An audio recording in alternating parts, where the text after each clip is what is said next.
Welcome to our videotape on bacteriology.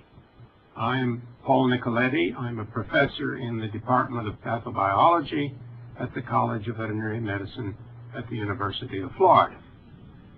Bacteriology, the study of bacteria, is a specialized science, and of course it is impossible for us to cover this subject in the next hour or so.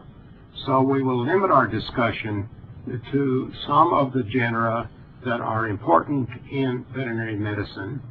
But first, we should make a few comments about bacteria. In that, first of all, they are single-celled organisms that are that multiply by binary fission. We can see these bacteria under an ordinary light microscope, which is aided by staining techniques, usually by gram-positive or gram-negative organisms. This is part of our classification of the organisms. Bacteria in general come in three different shapes. There are the coccobacillus, as shown in this slide, and those can be either in chains or in small clusters. We also divide these into rods, elongated bacteria, which again can be stained, as sometimes those also produce spores. Thirdly, the spirochetes that are shown in this slide. Most bacteria are not pathogenic, so again we will limit our discussion to some of those which are. For diagnosing bacterial infections, we have a number of ways to do this, which we'll talk about in a moment. But first, let's look at the structure of a bacterium that sometimes may have a capsule. Not all bacteria produce capsules. Some bacteria have flagella, which are shown in the hair-like projections from this organism on the screen. Some bacteria also have what are called pili. This is the shorter structures there. They are sometimes surrounded by a capsule that has polysaccharide that we sometimes refer to as LPS or lipopolysaccharides, from which some of the bacteria have their pathogenicity. Some bacteria, as I've mentioned, produce spores, as are shown in this slide. We can culture bacteria on artificial media. Most of the bacteria can be grown depending upon the nutrients which we supply to them.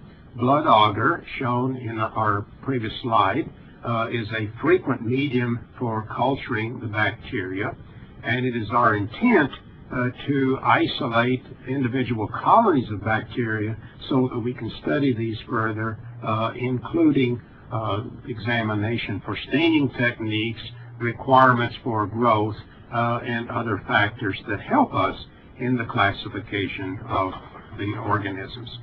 We can culture the bacteria in liquid medium or on what we refer to as solid medium. In the liquid medium, shown in the flask here, we can grow up the organisms and usually then subculture these off onto solid medium, as is shown in this slide, with the individual colonies so that we can study their characteristics. Again, not all bacteria are pathogenic, but those that are have a variety of different ways in order to produce the pathogenesis, such as the production of toxins. The gram-positive organisms may produce what are called exotoxins. These are protein substances that are liberated from these cells as part of the growth and the lysing of the cells. Some bacteria produce endotoxins. This is mostly associated with gram-negative organisms. The lipopolysaccharide, which I mentioned previously, that is released during the growth and the lysis of these bacteria, particularly in the gut or the enteron, is where much of this is located. Bacteria may produce enzymes, such as those of the staphylococci, the coagulase, which reacts with the prothrombin to cause a necrotizing effects, thus producing suppuration, or pus, if you will, and exudate. They also may produce hyaluronidase, an enzyme which breaks down the matrix between the cells and allows for the spread of the bacteria within the tissues that they have invaded. We can stain the organisms, as I have mentioned earlier. Here is an example of a gram-negative stain produced by a smear on a slide.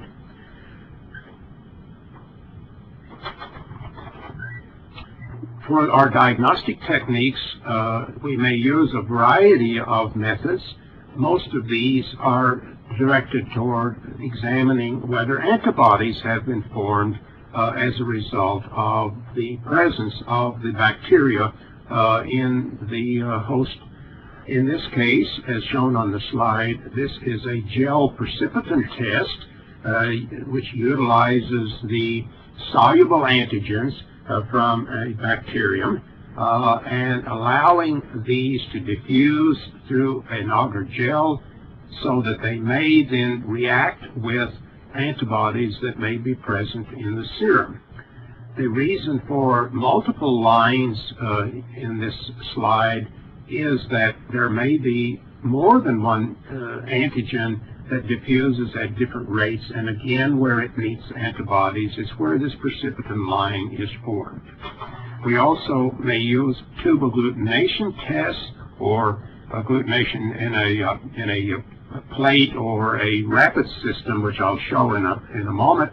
But we usually mix these in a tube system, these meaning the test serum and the antigen being a suspension of the bacteria for which we wish to test for.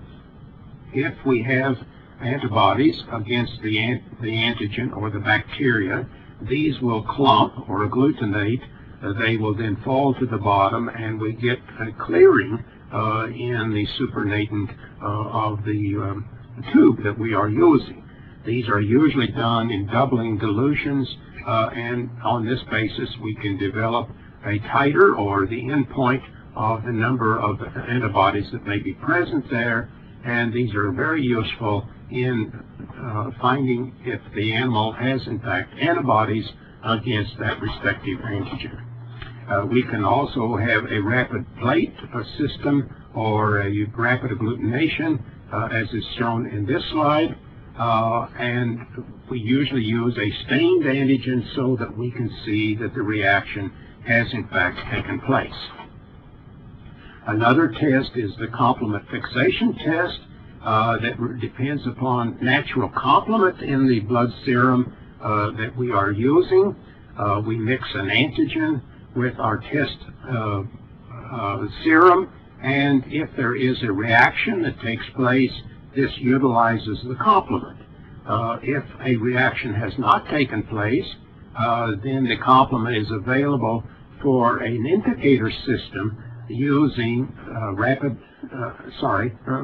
red blood cells and anti-red blood cells antigen, and so if the reaction takes place, then we know the complement was available for this reaction, and it was a negative test in the first part of the system.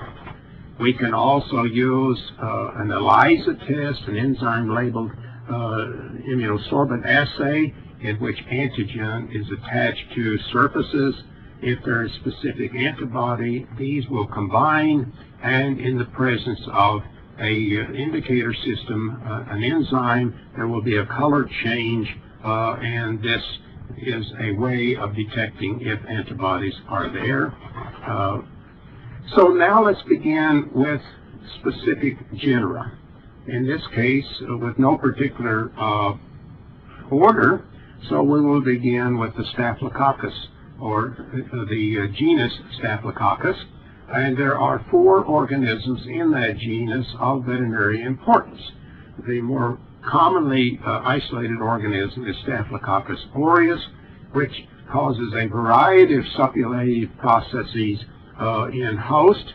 In one particular, in mastitis, for example, in dairy cattle, the most commonly isolated organism from mastitis. Staphylococcus intermedius, Staphylococcus epidermidis, is, as the latter term would suggest, principally a infection of the skin. And then there's Staphylococcus hiacus, which produces a syndrome called greasy pig disease, which we'll show in a few moments. This is a slide of the udder of a cow showing the gangrenous nature of Staphylococcus infection. Usually these are more chronic infections, and we can detect these by culturing the milk. But it can be life-threatening and causing an acute septicemia in some animals. Again, more commonly, it is a chronic infection, and we may detect this on the basis of looking at milk quality, such as the test that is shown here, the California mastitis test, looking for nucleic acids in the milk that are present because of the Staphylococcus infection. We may examine the first milk coming from the udder, looking for changes in the milk as it is filtered through a small screen, giving some indication that mastitis may be there. For control of mastitis, there are a number of ways, but principally depend upon sanitation procedures, because this is an organism, Staphylococcus, that is found frequently in nature, and so we depend on trying to prevent the entry of the organisms into the cow's udder between our milking techniques. Finally, then, we may consider using vaccines, although vaccines against Staphylococcal infection have historically not been very efficacious. The Staphylococcus hiacus, which I mentioned earlier, may produce this infection of the skin of the young pigs. Again, the contamination would be from the environment and lesions caused on the skin of the pig by the what we call needle teeth of newborn pigs, and the damage to the udder of the sow, then causing infection in the baby pigs. The genus Streptococcus, shown in this slide, are organisms that grow in a chain, as is demonstrated here. These are gram-positive organisms that are shown in this slide, and there are a number of the species of the genus Streptococcus that do, in fact, cause disease. The first one of these, Streptococcus agalactia, as the name suggests, is associated with milk. Again, an organism that causes clinical mastitis, particularly in cattle. Then there are other organisms within the genus that may cause specific diseases, and two or so of those we will mention in a moment. We may classify some of the members of the genus Streptococcus by using a agglutination test, as is shown on this slide, and this causes a grouping of the organisms into what are known as Lancefield typing, and this helps us then in characterization of the specific species that may be a member of that group, and helping us identify the cause of whatever condition it may be. A specific disease caused by Streptococcus equi, called strangles in horses, a highly contagious disease, and causes a respiratory transmission and syndrome, particularly in young horses, but may also affect other tissues in the body besides the respiratory tree. If so, this causes a condition much more serious that is sometimes referred to as bastard strangles, meaning that it is extensive in the body. The clinical signs of strangles in horses are depression, anorexia, or the refusal to eat, fever, a nasal discharge, and there may be abscesses that are formed, frequently formed abscesses in the lymph nodes of the head. In this slide, we are showing an extension of the Streptococcus infection by showing abscessation in the lungs of this horse. Streptococcus suis produces a disease in pigs, as the name would suggest, and this is particularly serious in young pigs, resulting in a septicemia causing sudden death in the pigs. We may also have less serious effects of the infection by arthritis signs. In this slide on the left, you may be able to see abscessation in the joint that has been dissected or severed in this case. In the middle leg, toward the bottom of the slide, you may be able to see an abscess in the leg of this pig caused by the Streptococcus suis organism. Streptococci have an affinity for the heart valves, the valves of the heart, that may produce local lesions, granulomatous lesions, as is shown in this slide. Anthrax, the genus Bacillus, very much in the news as we speak. Bacillus anthracis being the cause. There is really only one organism within the genus that is of much major importance, and that is Bacillus anthracis. In animals, particularly in ruminant animals, may result in a rapid death and with an interference of the clotting mechanism of the blood, so that from the natural orifices, the nares, the anus, one may see frank blood oozing from these orifices, and a suggestion that this may be anthrax. Anthrax occurs primarily in certain soil types and what we refer to as anthrax areas in the United States, and these are areas that support the spores that are formed from the bacteria in the presence of oxygen, and this is then where one may be or is more likely to see the disease in domesticated animals. The spleen may be enlarged because it has filtered the damaged red blood cells during the process of the disease. There is a rapid rigor mortis and a decomposition of the animal, so that in its virulent form, one will see a septicemia.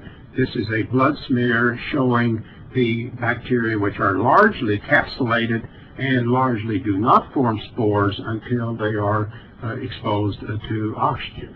But for a diagnosis of anthrax, one could take a blood sample, smear it onto a glass slide, staining it, and then looking for the characteristic bacteria, the rod-shaped bacteria in this slide. In this slide, we're showing an animal that has died and rigor mortis of the animal.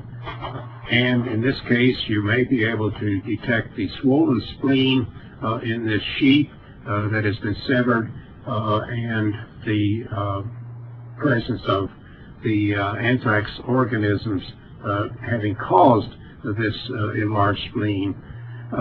We may also get hemorrhages on the heart muscle, what we call ecchymotic hemorrhages on the heart muscle, as is shown in this slide. In non-ruminant animals, monogastric animals such as dogs, horses, swine, the anthrax is usually not as virulent, and one may get swollen lymph nodes, hemorrhagic lymph nodes that are shown in this slide, but it may not be as lethal an infection as it is in the more susceptible ruminant animals. Anthrax can be controlled by the use of a vaccine, which is quite effective in its control, and this is used principally in those anthrax areas and also in other countries where anthrax is more commonly found than it is in the United States. In this slide, this is a smear of Corynebacterium organisms. This is a gram-positive genus, and causes a variety of diseases. A number of the former members of this genus have been reclassified, and so there are 2 members of this genus which are currently of major importance in veterinary medicine. The first of these is an organism known as Corynebacterium rhinale, and from the name of the organism, one would suggest that this causes a problem in the urinary system. And the infection, an ascending infection, results in hemorrhagic mucosa in the bladder, and also may ascend into the pelvis of the kidney, as is shown in this slide. So that there is hemorrhage, there is hemorrhage in the urine, and also hemorrhage from the urinary bladder, as is shown in this slide. This is a difficult disease to treat, and so animals that have Corynebacterium rhinale infection, and these are primarily females, are suggested that they probably should be culled. And another infection caused by a member of the genus Corynebacterium is Corynebacterium pseudotuberculosis, that causes a disease called cageus lymphadenitis. This is a disease that is primarily of sheep or goats, and causes a localized infection, usually of the external lymph nodes, where abscesses are formed in these lymph nodes and in the surrounding subcutaneous tissues. However, a more extensive infection could result in abscesses in the lungs, the liver, and other parts of the body. Here we see this goat with the parotid lymph nodes enlarged, abscessing, and this is the most common way that we will see this disease in goats. In sheep, the prescapular lymph nodes are more commonly involved than they are in goats. In this slide, we show a lung of a sheep with the abscesses in the lungs from the Corynebacterium infection.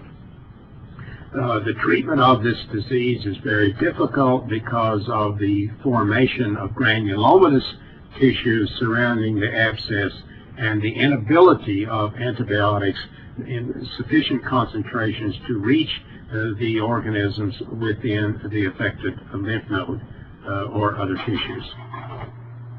Rhodococcus equi, a former member of the genus Corynebacterium, causes a specific disease in horses from this gram-negative organism. It can be easily grown on blood agar, as is demonstrated in this slide, and causes a suppurative pneumonia and an enteritis and a fever and depression of this young horse, where the disease is most commonly seen. The organisms are soil-borne, in other words, they may be present outside of affected horses, so it is difficult to eliminate this organism from an environment. Here we see a young horse with Rhodococcus infection showing some depression, and in this horse the nasal discharge, which is characteristic of Rhodococcus infections in horses.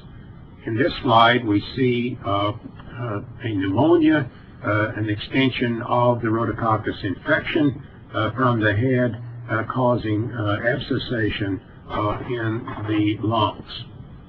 For the diagnosis of this, we can of course do a physical examination, and we can culture the organisms as I have previously described.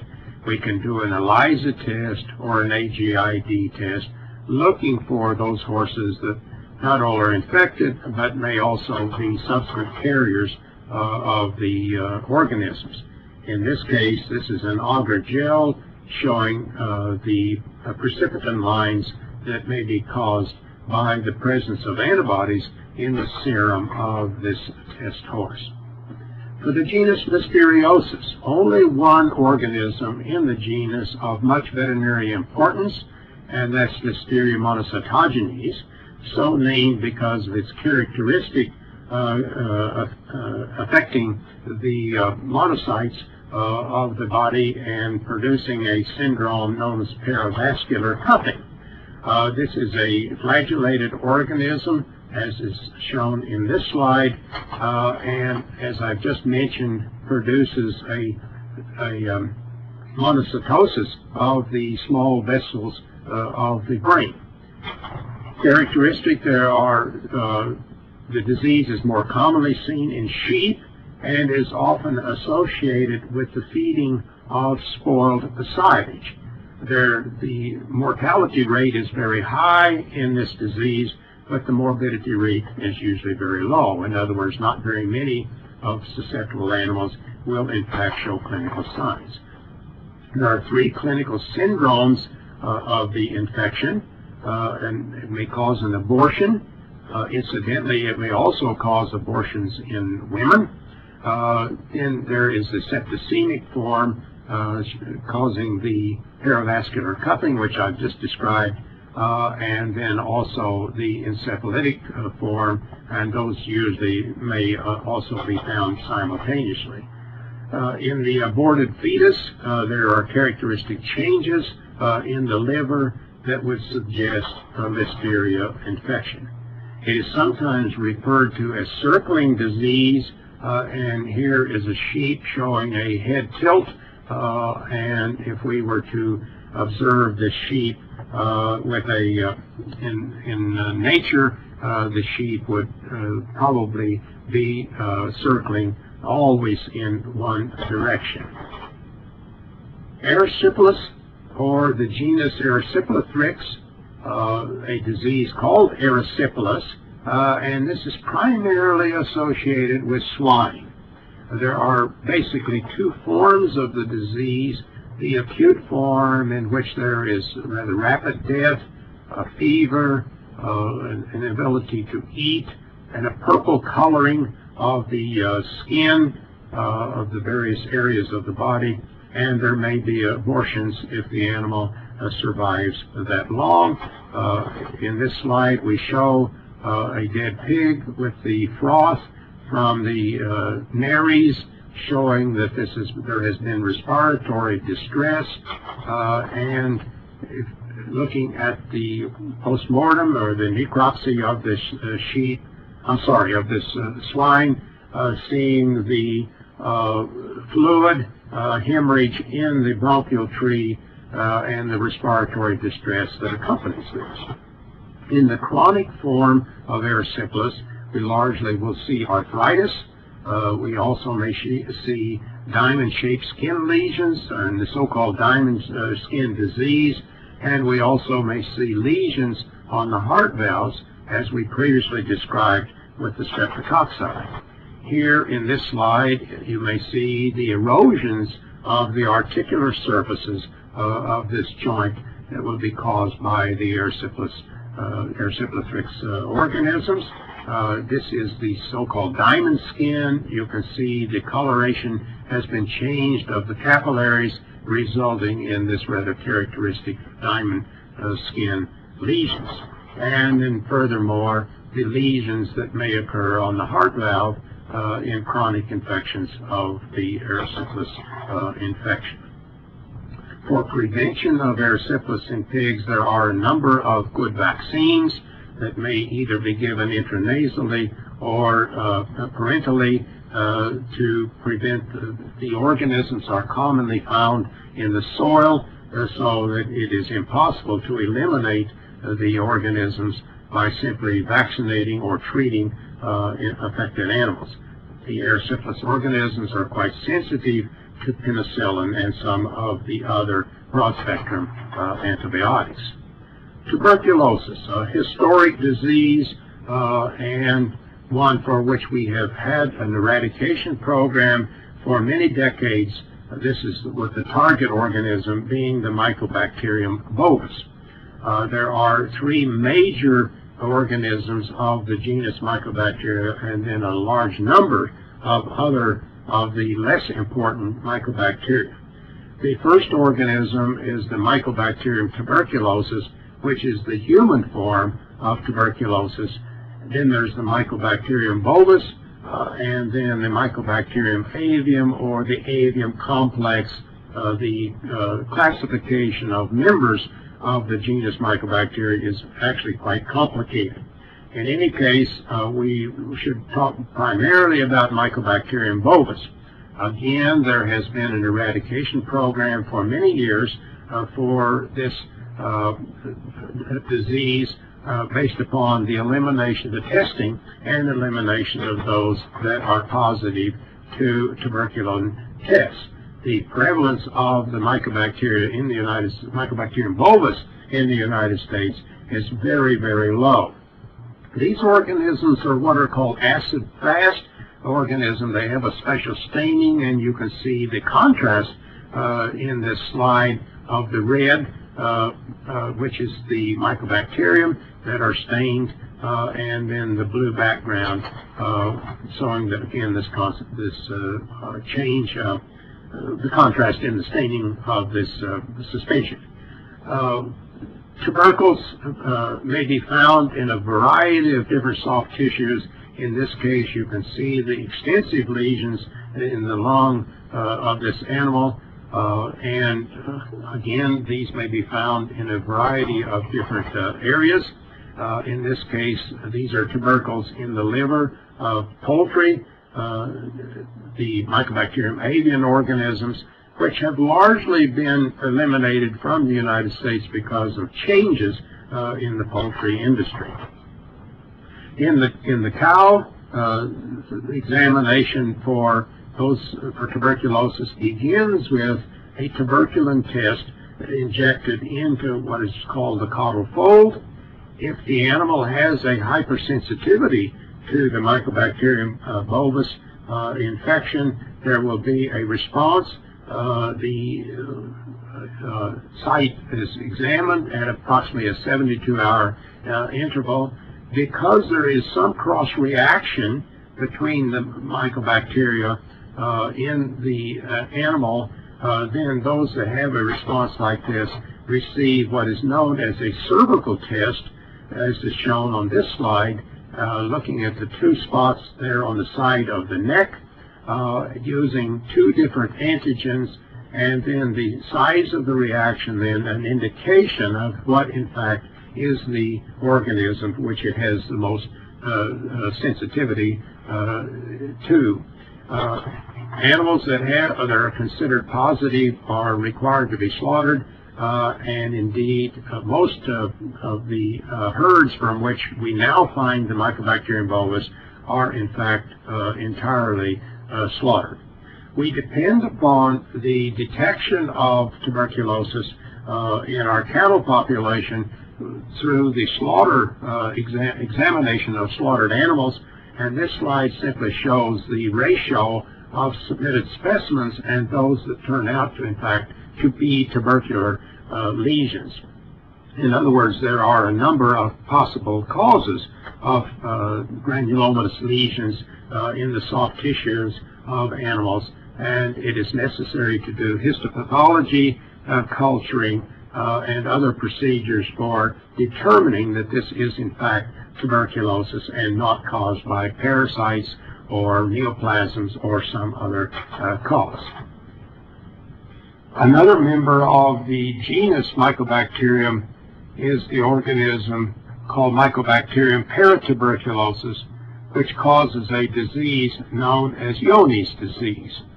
This is a quite different disease than tuberculosis and affects principally the intestinal tract, more commonly the terminal part of the intestinal tract in cows and sometimes sheep and sometimes in other animals. So that it produces a granulomatous enteritis that results in a chronic diarrhea, sometimes more acute, and this causes a weight loss in the animals, in other words, an unthriftiness, and occurs in cattle primarily that are over 2 years of age, even though the initial infection took place when they were very young. This is a slide showing the Mycobacterium paratuberculosis in a giant cell of the host, again showing that this is an acid-fast organism that may affect the various tissues. In this slide, you may see that the cow is somewhat emaciated, has a chronic diarrhea from the staining of the tail, the hairs of the tail in this case, and this is characteristic then of Johne's disease. Does not usually result in death, but certainly results in unthriftiness of the animal. A thickening of the bowel, as is shown in this slide, and again resulting in this chronic diarrhea and unthriftiness. We may test for Johne's disease in a variety of ways, including attempting to culture the organisms from the feces or from the tissues. We also have developed a number of serologic tests attempting to look for antibodies that may be specific against these organisms. The culturing is quite laborious and may not always be positive in the affected animal. The control of measures for paratuberculosis are really quite extensive, and we cannot have time to examine each of these procedures. The important part is trying to prevent the young animal from becoming exposed to the organisms by mouth and then subsequently developing the disease some 2 or more years later. But it is a difficult disease to eliminate. It's growing in its incidence in the United States and will surely become a target of more control measures in the future. There has been a vaccine that has been developed, but is not very commonly used because it causes the development of a hypersensitivity that then may interfere with some of the diagnostic tests. Colibacillosis, or a disease syndrome that is caused by members of the genus, of the family, the Enterobacteriaceae, and in this case of the genus Escherichia. E. coli is very much in the news because of the importance in public health, which we will discuss in another tape. Colibacillosis then refers to the infection of these bacilli and as a result primarily of sanitation breakdowns. It results in a sometimes acute diarrhea, particularly in young animals, that may be cause mortality in these animals, particularly again in young pigs or in young cattle. It is a organism that has pili. Some of the species have pili and also flagella, and they attach to the villi of the gut, where they may cause damage to the epithelial cells, the loss of fluids, edema through the intestinal tract, and resulting, of course, in the diarrhea, as is shown in the watery feces in this slide. The signs then are maybe sudden death, dehydration, the failure to properly grow, and in the case of swine, there is a specific syndrome known as gut edema, where there is a swelling of the tissues of the stomach, as is shown in this case, and this frequently results in the death of the affected pig. In this case, this is the bone of a horse, and horses may get infections through the navel cord or the umbilicus, resulting in joint infections, as is shown in this slide, and in the young horse may be life-threatening or certainly causing arthritic problems. Treatment of the colibacillosis is primarily based upon the use of the replacement of the lost electrolytes and sometimes the use of antibiotics, but there is a tendency to develop a drug resistance by hosts that are affected by colibacillosis, and so it is discouraging to use antibiotics for the treatment of them. Vaccines have been developed and are primarily aimed toward giving the vaccine to the mother, to the dam, with the passage of antibodies through the colostral and other milk, hoping to protect then the newborn against colibacillosis. This is an example of a E. coli bacterin that may be given to the dam, the maternal host. Salmonellosis, also a member of the Salmonella, again a member of the Enterobacteriaceae, and there are a huge number of species, over 2,300 species in this genus that are largely typed on the basis of agglutination tests on the isolate using specific antibodies that have been developed in another host. These typing of the species of this genus is quite important in terms of the epidemiology of the disease, hoping that we can find the source through the identification of the specific organisms. This is a slide showing the agglutination or lack of it and the typing procedures that may be done. Salmonella affect a very large variety of hosts, some of which are shown in this slide. Almost all animals are susceptible to one or more of these salmonella, but characteristic, the disease is one of the gut, but it may also cause septicemia, including the death of the animal. We may divide the salmonella into three major classes. Those that are primarily human pathogens, such as Salmonella typhi, the cause of typhoid fever. Those that are maybe adapted to a specific host, such as Salmonella cholerae and many others.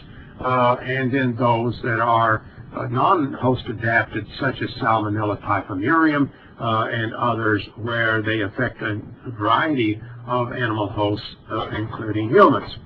The characteristics of salmonellosis are, by and large, a rather high morbidity, in other words, a large number of the population to be affected, a low mortality, usually, depending again on so many factors, including the Salmonella serotype that may be present, but characteristically resulting in diarrhea, poor performance, and also may be a public health concern, which we will mention later.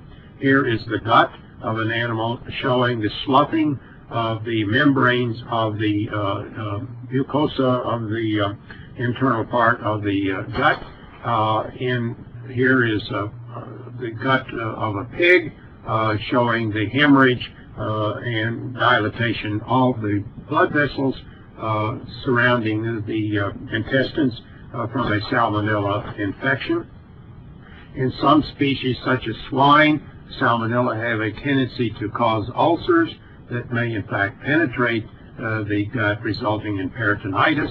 And in horses, there may be ulcers that form in the stomach as a result of salmonella infection. So salmonella can produce a whole variety of clinical syndromes in the various animals that it affects. As with the E. coli infections that we just mentioned, we discourage the use of antibiotics because of the possibility of causing resistant organisms to the antibiotics. On the other hand, if the disease is life-threatening, then certain antibiotics can be used. But it's primarily, meaning the treatment is primarily aimed toward the restoring of lost electrolytes, in other words, a supportive treatment. As with E. coli, we can use vaccines largely in the same way that I mentioned about the colibacillosis, and that is trying to immunize the dam and the development then, or the passing of antibodies in the milk to protect the young animal.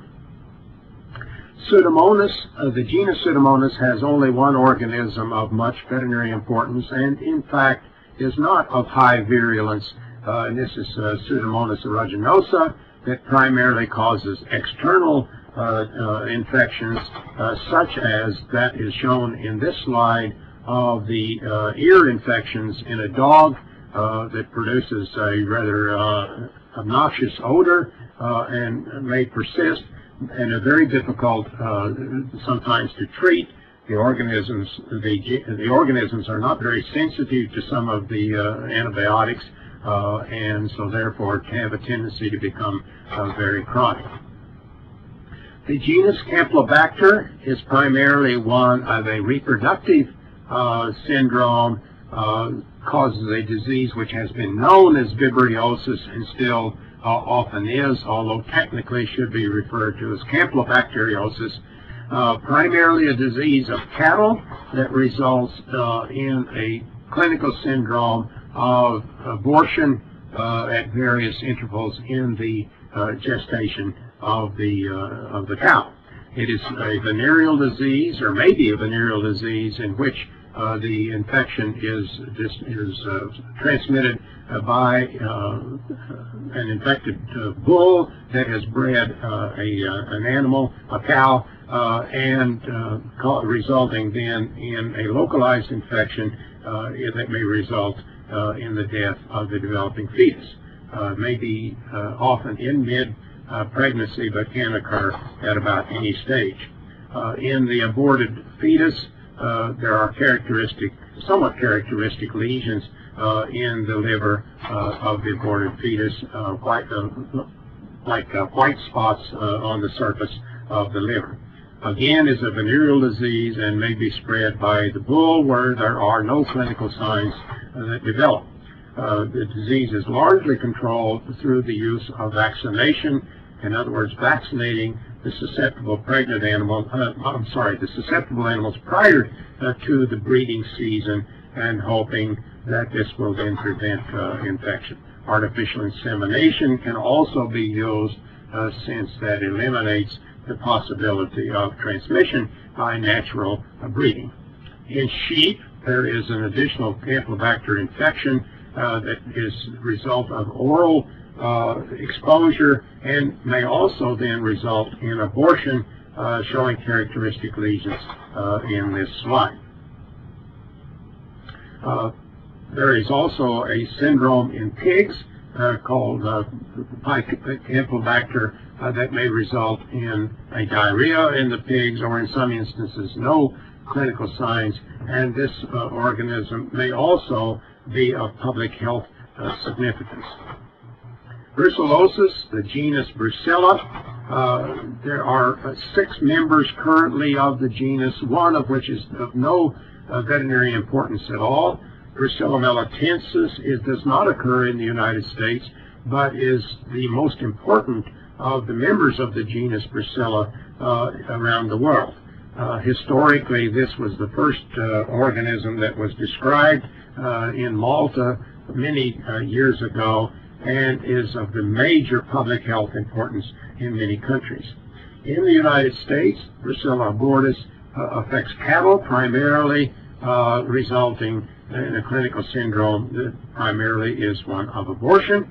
Brucella suis, as its name would suggest, is a parasite of swine primarily, and has largely now in the United States become a disease only in feral pigs. Then there is a Brucella suis, a Brucella ovis organism that affects primarily male sheep, and then a Brucella canis, as the term would suggest, that affects dogs. Let's now show you a few slides of clinical brucellosis. In this case, this is an aborted fetus in cattle. Cows are curious creatures. They come to lick and smell the aborted fetus and then become exposed, so that the transmission is primarily one of ingestion. In sheep and goats, abortion also may occur, and again I would emphasize that this does not occur in the United States. Then in swine, Brucella suis may cause a local abscessation, but characteristically also produces abortions in swine, and testicular lesions and epididymitis in the affected male swine. In dogs, in sheep, you may see in this slide the Brucella alvus, which, as I suggested, produces testicular lesions, abscessation, and epididymitis affecting the fertility in sheep.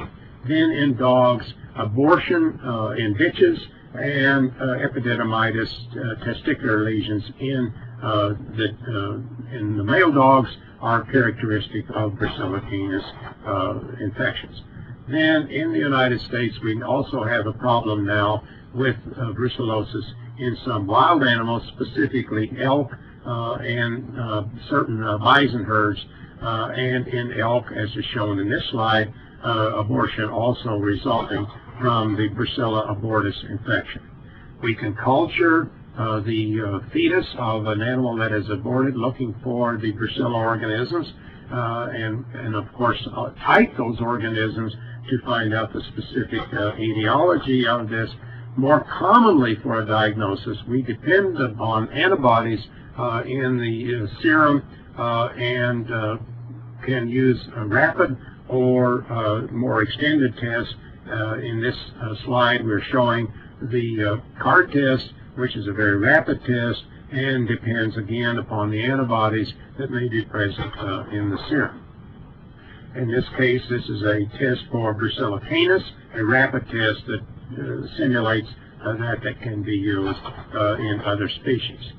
There is a ring test that is performed on all of the dairy herds in the United States, and this then relies upon the presence of antibodies in the milk of an infected animal, and if the test is positive, it is performed on the bulk samples or the milk of the entire herd, and then individual blood tests would be performed on the herd in which there was a positive ring test.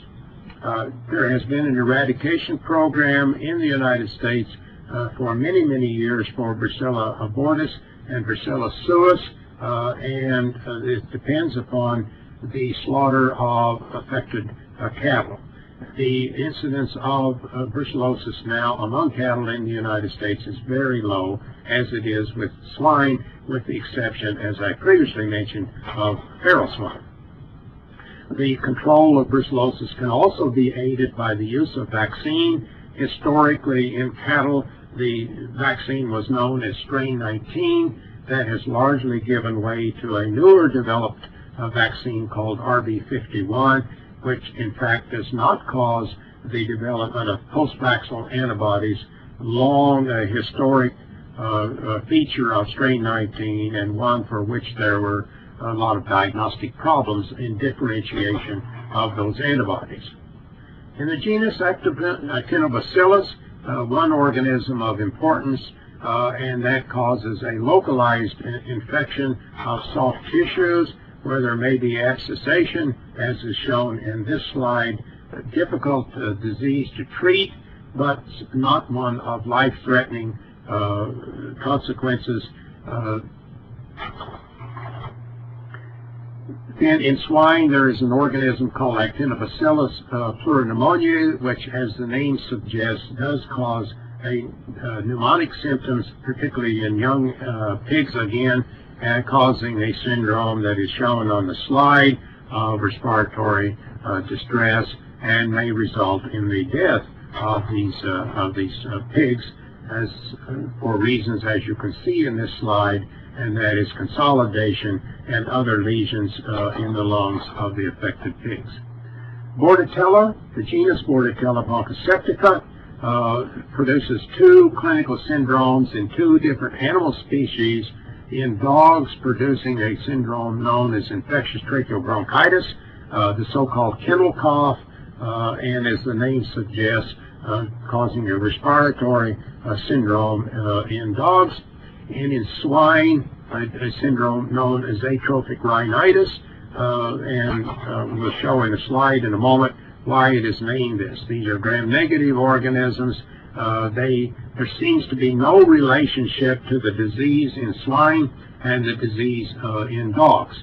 nevertheless, it is the same organism, and these adhere to the cilia of the respiratory tract, as is shown in this slide, and the control is aimed toward preventing this adherence through the use of intranasal vaccines. This is a section of the nose of a swine that's been affected by the Bordetella organisms, and you may be able to see the distortion of the nasal septum in this case because of the damage, hence the term atrophic rhinitis. Again, vaccination can be done intranasally in the dogs and in pigs, and these are quite effective in controlling the Bordetella infections. The genus Haemophilus, primarily associated with a species, Haemophilus somnus, a gram-negative organism that produces a syndrome, several different syndromes, primarily in cattle. One principally of a respiratory syndrome, in which is sometimes part of the respiratory disease complex, or the so-called shipping fever complex, in which there are lesions in the pulmonary system that results in pneumonias, sometimes the death of the animals. Then there's the septicemic form, which largely produces encephalitic signs, and then the reproductive form that may result in abortions. In this slide, we see pathology of the lungs that is caused by the Haemophilus organisms, and frequently assisted by members of other bacterial genera, especially Pasteurella, and also some of the viruses that may also be present in this syndrome. In the encephalitic form, as is suggested, the brain may be affected. There are abscesses that are developed in the brain, and this is a very serious part of the syndrome that often results in the death of the animal. On the reproductive form, abortions again may occur at almost any stage of the gestation and result then in reproductive failure for a period of time in that particular herd. Contagious equine metritis, or the Taylorella, in the genus Taylorella, and one member of this Equigenitalius. We do not have this disease in the United States, but it is of importance because of the international movement of horses. May, in its clinical form, produce a copious amount of exudate from the cervicitis and also from the uterine infections. Does not clinically affect the stallion, but the stallion can be carriers of the organisms. Again, it is of importance primarily in the regulatory area in the international commerce of horses.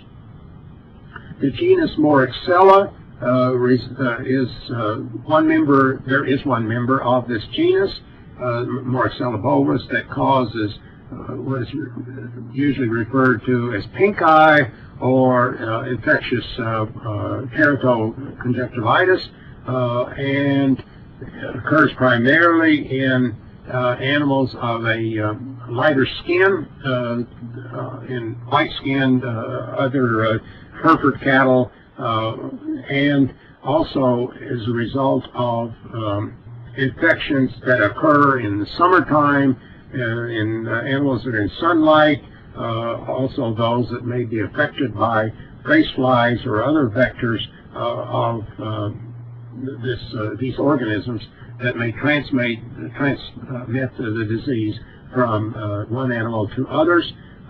There are vaccines that may be used to control this.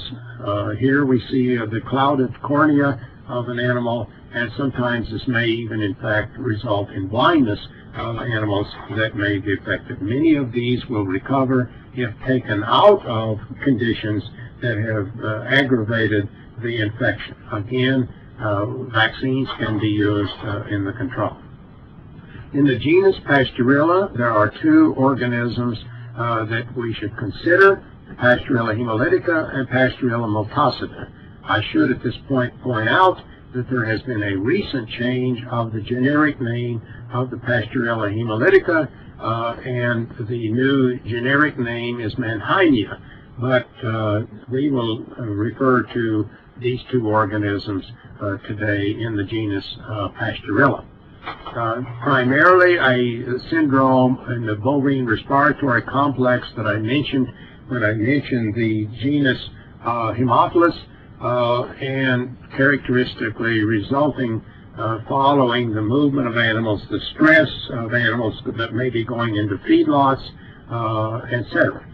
Characteristically then a fever, a coughing, and the respiratory complex, which, as I suggested earlier, may be the result of multiple causations.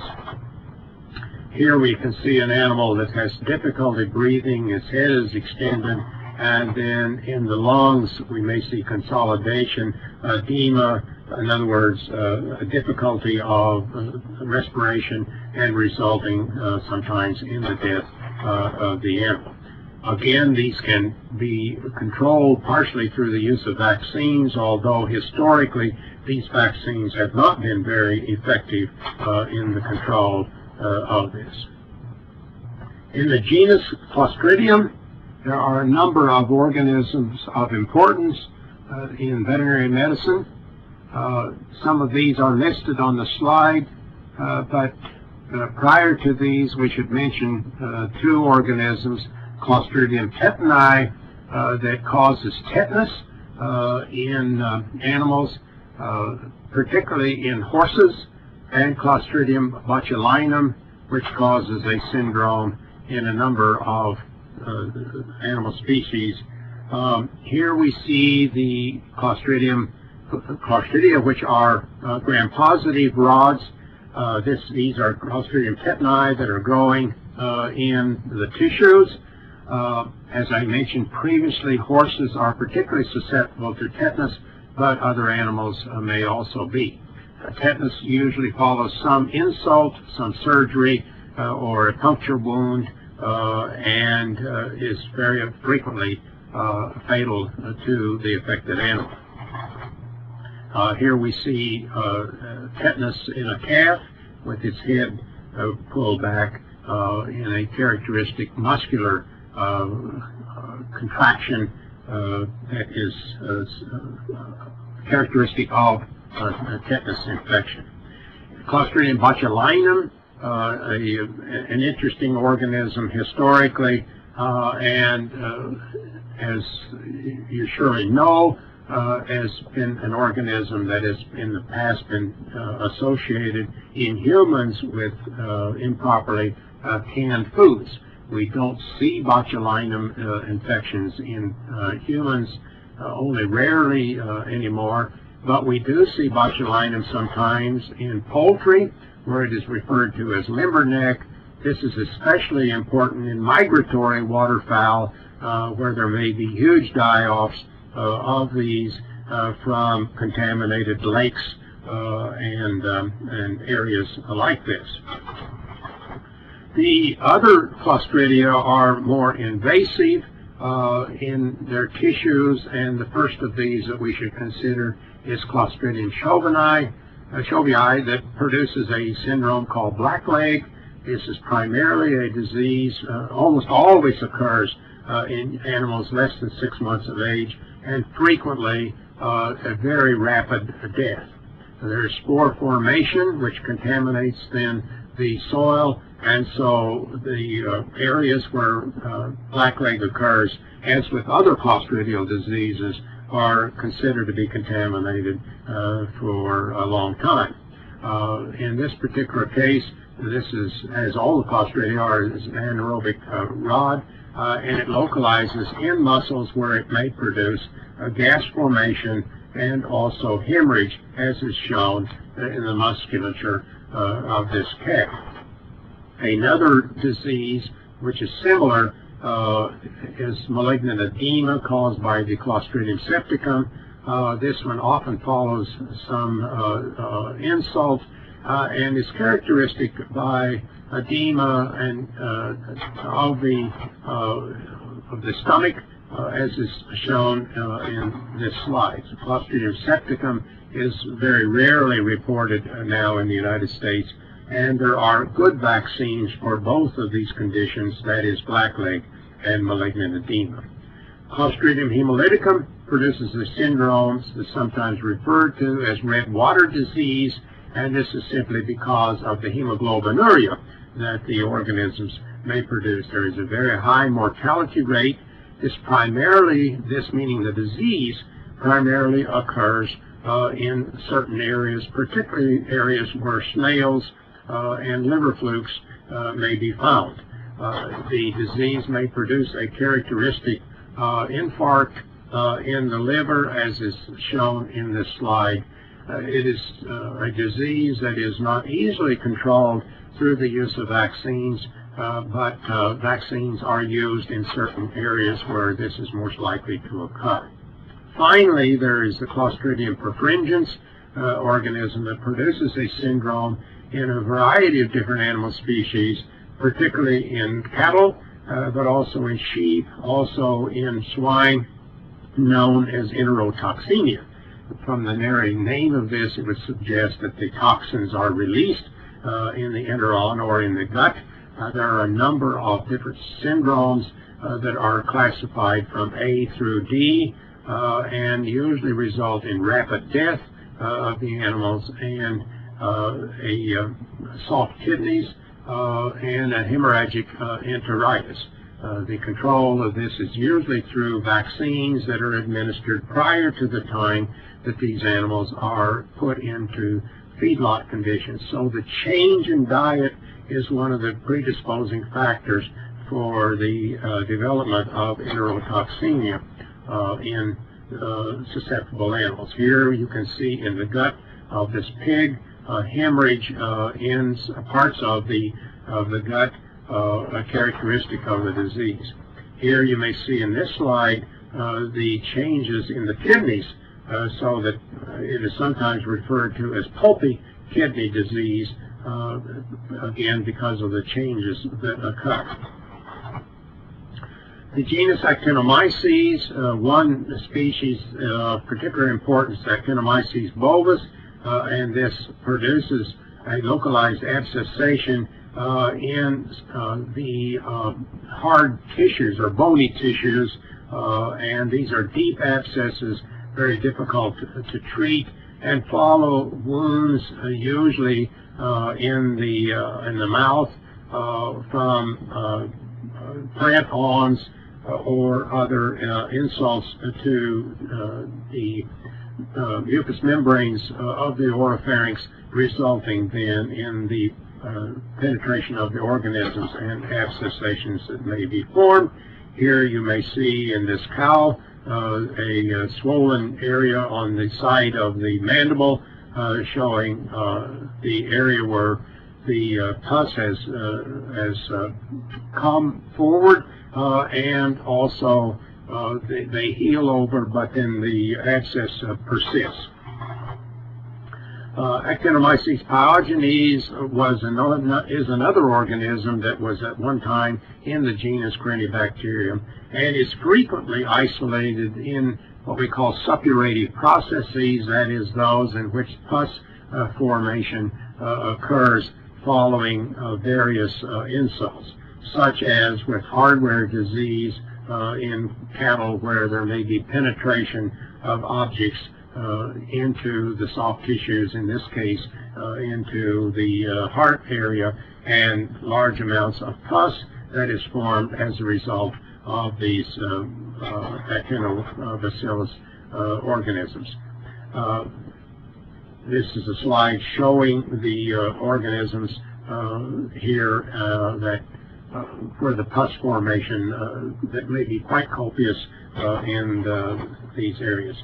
Actinomyces viscosus occurs primarily in dogs, particularly those that are outdoor dogs, that are hunting dogs, and usually follows an injury in the skin, and usually is a localized abscess but sometimes may result in systemic infections.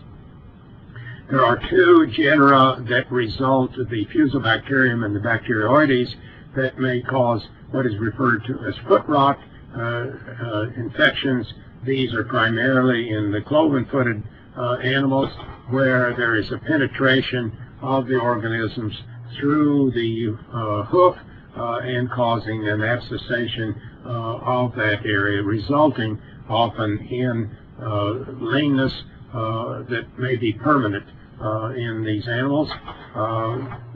Frequently occurs in conditions that are less than sanitary, and may also in some animals, particularly feedlot animals, result in liver abscesses, as is shown in this slide. There are vaccines that have been developed to control these conditions in sheep and in cattle. Finally, the genus Leptospirosis, or Leptospira. There are a number of the organisms that, a number of species within this genus that may affect a variety of different animal hosts. Leptospira are frequently invade the tubules of the liver, of the kidneys, and you can see in this slide the contrast staining of the organisms, the black organisms in the renal tubules of this rat, where the rat is a very important host of the Leptospira and may also affect, public health, which we'll refer to later. In any case, here are a number of the Leptospira species and some of the hosts that they may affect. And while there is cross-species infections, nevertheless, many of the Leptospira do have preferential hosts, as is shown in this slide. Characteristic leptospirosis, it causes abortions, and these may occur at any time.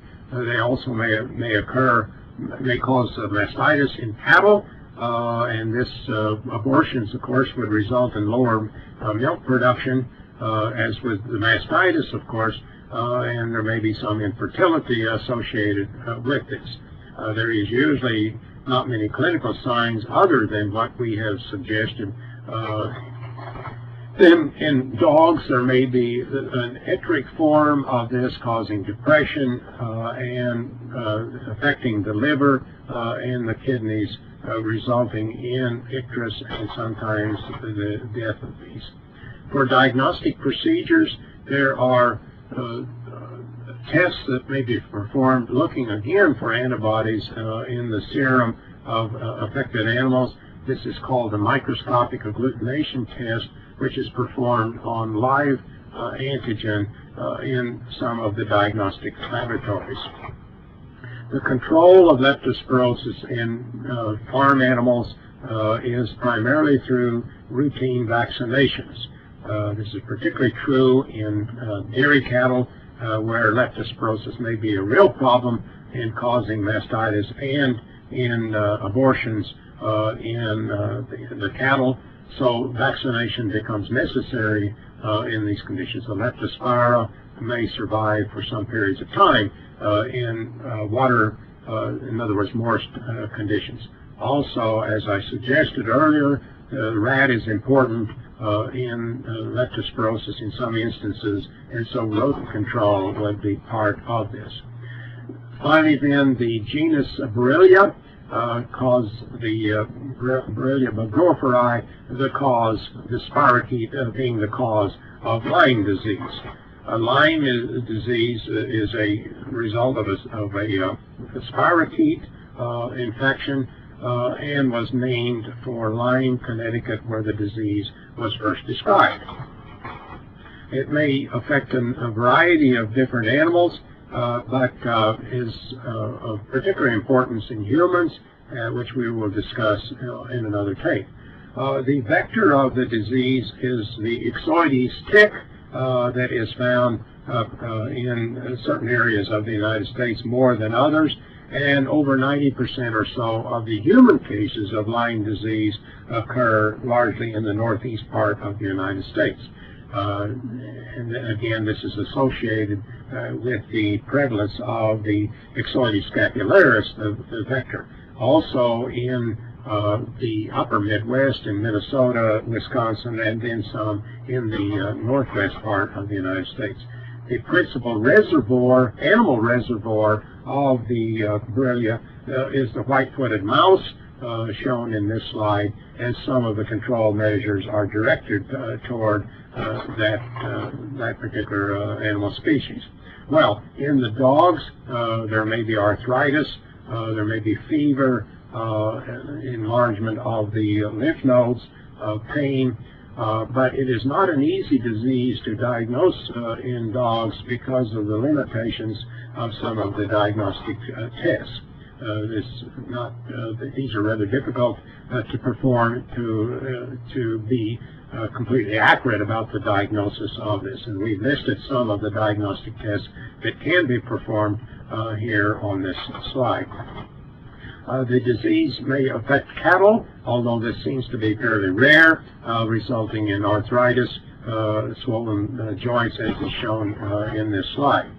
There are vaccines that are available for use in dogs, but primarily are recommended for areas in which the disease is much more prevalent than others. Well, this concludes the discussion of some of the bacterial genera that are important in veterinary medicine. We simply do not have time to cover not only all of the genera, but also some of the other organisms where they are classified by either the chlamydia, the rickettsia, the bartonella, the anaplasma, and the mycoplasmas that may also be important in veterinary medicine. I would encourage all of you to review the diseases that may be caused by not only some of the genera which we have not covered, but particularly those diseases that are caused by the other organisms that I have just mentioned. Good luck to you. It's been a pleasure to present this videotape.